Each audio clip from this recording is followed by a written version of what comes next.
Module 4, Career Development Planning. What we'll cover here is understanding different development areas, prioritising those, and defining development goals, considering what the learning and development options might be, and then writing a career development plan.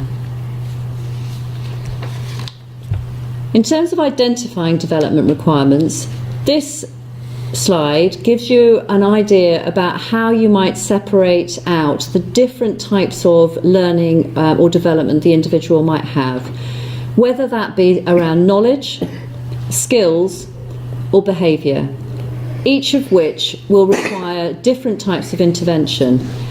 Knowledge tends to be the easiest to plug in terms of simply giving the individual the opportunity to go and find out or read about or just hear somebody telling them about something. Skills, there tend to be programs such as developing health and care leaders, programs that will help individuals develop the relevant skills.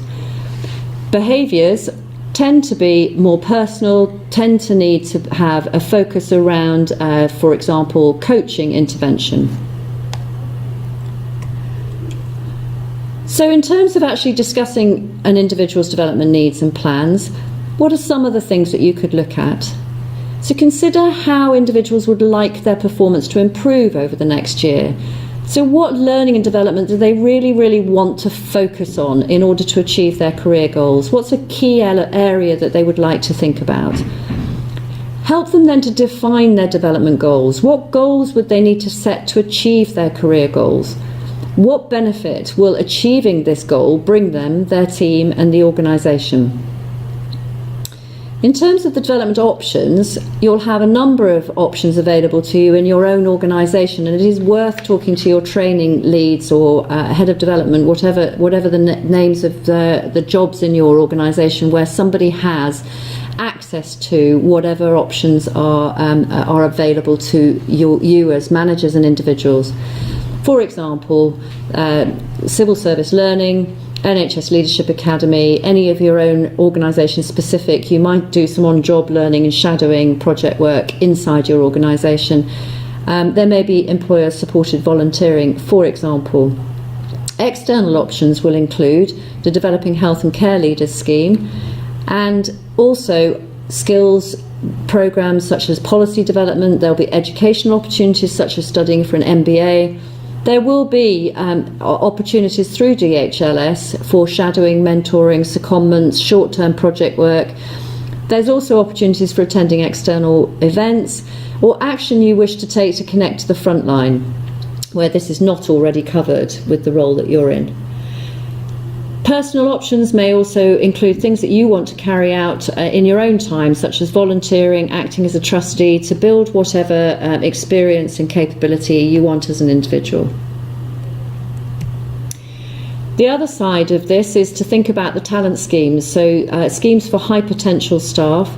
There are a number of these. We've tried to highlight some of the key ones for our participating organisations. So in the NHS, you've got the NHS Leadership Academy. These aren't specifically yet focused into a talent management process, but they are all about preparing people for the next level up.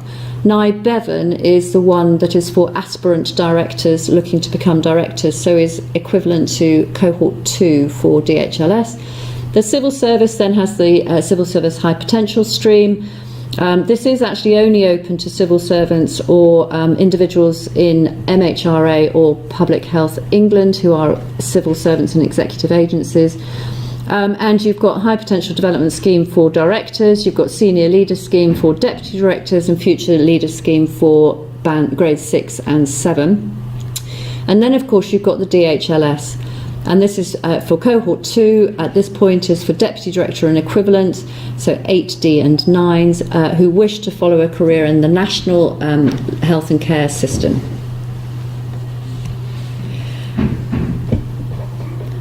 Once you have gone through your discussions to identify what the career goals and also the potential or the most appropriate development options are for the individual, if you are intending to put this person forward for the DHLS, you will need to complete this career development plan You can use your own internal one otherwise, but this is actually a necessity for going through DHLS.